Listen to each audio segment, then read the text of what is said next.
విజయనగరం జిల్లాలోని పలు ప్రాంతాల్లో కలెక్టర్ లక్ష్మీషా ఇంధన సరఫరాను పరిశీలించారు. కొండపల్లి చమురు కంపెనీలో ఉన్న స్టాక్ వివరాలను అడిగి తెలుసుకున్నారు. పెట్రోల్, డీజిల్ నిల్వలు అవసరమైన దానికంటే 10% ఎక్కువగా ఉన్నాయని కలెక్టర్ తెలిపారు. ప్రజలు సామాజిక మాధ్యమాల్లో వస్తున్న వదంతులను నమ్మి ఆందోళన చెందవద్దన్నారు. అవసరానికి మించి ఇంధనం కొనుగోలు చేస్తున్న కారణంగా బంకుల్లో కొరత ఏర్పడుతుందన్నారు. కొండపల్లి నుంచి ఎన్టీఆర్ జిల్లాతో పాటు చుట్టుపక్కల 10 జిల్లాలకు ఇంధనాన్ని సరఫరా చేసే సామర్థ్యం ఉందని కూడా స్పష్టం చేశారు. ఎన్టీఆర్ జిల్లాలో ఇప్పుడు ఆ ఫ్యూల్ సప్లై మానిటర్ చేస్తున్నాము. మార్నింగే హెచ్పిసిఎల్, బీపీసీఎల్, అలాగే ఐఓసీఎల్ సెంట్రల్ సప్లై స్టేషన్ కూడా వెళ్ళి వచ్చాము.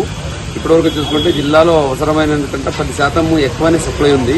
కానీ బయ్యింగ్లో చూసుకుంటే 25 నుంచి 30% ఎక్కువ బై చేస్తున్నారు. చిన్న ఎగ్జాంపుల్, ఇప్పుడే వెళ్ళి మన ఒక బైకర్తో మాట్లాడితే జనరల్గా ఆయన 200 రూపాయలు కొట్టించే అతను ఈరోజు 500 రూపాయలు కొట్టించాలనుకుంటున్నాడు. ఎందుకంటే సార్ తగ్గిపోయిందని చెప్తున్నారు అంటున్నారు. అంటే ఈ సోషల్ మీడియా వల్ల లేదా ఈ ప్రైస్ పెరుగుతుందనే అపోహంతో చాలా మంది ఎక్కువ వేయించుకుంటున్నారు. దానివల్ల ఎవరికైతే అవసరం ఉందో వాళ్ళకి ఆ షార్టేజ్ వచ్చే అవకాశం ఉంది. ముఖ్యంగా ఇప్పుడు అగ్రికల్చర్ యాక్టివిటీస్ జరుగుతున్నాయి, హార్వెస్టింగ్ జరుగుతూ ఉంది. సో అక్కడికి యాక్చువల్లీ ప్రయారిటీ చేయాలి. మిగతా వాళ్ళకి సప్లై కంటిన్యూస్గా ఉంది. కంపెనీ వాళ్ళతో నేను స్వతహా మాట్లాడాను.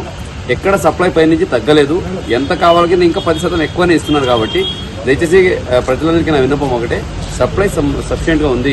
మీరు ప్యానిక్ అయిపోయి ఎక్కువ తీసుకోవడము, ఎక్కువ దాన్ని నింపుకోవడము, ఓవర్ ట్యాంక్ చేసి పెట్టుకోవడము, బాటిల్లో తీసుకెళ్లి స్టోర్ చేసి దయచేసి చేయకండి.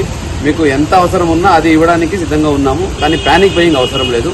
ఎన్టీఆర్ జిల్లా వరకు అయితే ఎన్టీఆర్ జిల్లా నుంచి కొండపల్లి నుంచి దాదాపు చుట్టుపక్కల ఉన్న 10 జిల్లాలకి పంపించే కెపాసిటీ మన దగ్గర ఉంది.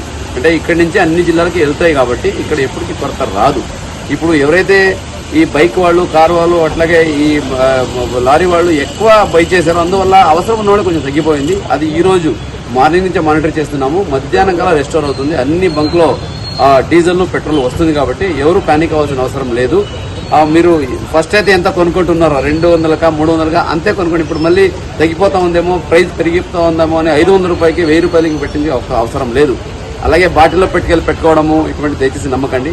సోషల్ మీడియాలో కొంతమంది వ్యూస్ కావాలని ఎక్కువ మంది పెట్టుకుంటున్నారు. దాని అవసరం లేదు. దాని ద్వారా ప్యానిక్ క్రియేట్ అవుతుంది తప్పితే సొల్యూషన్ లేదు. సొల్యూషన్ ఆల్రెడీ గౌరవ ముఖ్యమంత్రి వాళ్ళు కూడా మనకు టీసీ తీసుకొని చెప్పారు ఏం చేయాలని. ప్రతి పెట్రోల్ బంకులో అధికారులు కూడా ఉంటారు. అగ్రికల్చర్ రైతులకు కావాల్సిందంతా ఎంతైనా ఇవ్వడానికి సిద్ధంగా ఉన్నాము. సప్లై కూడా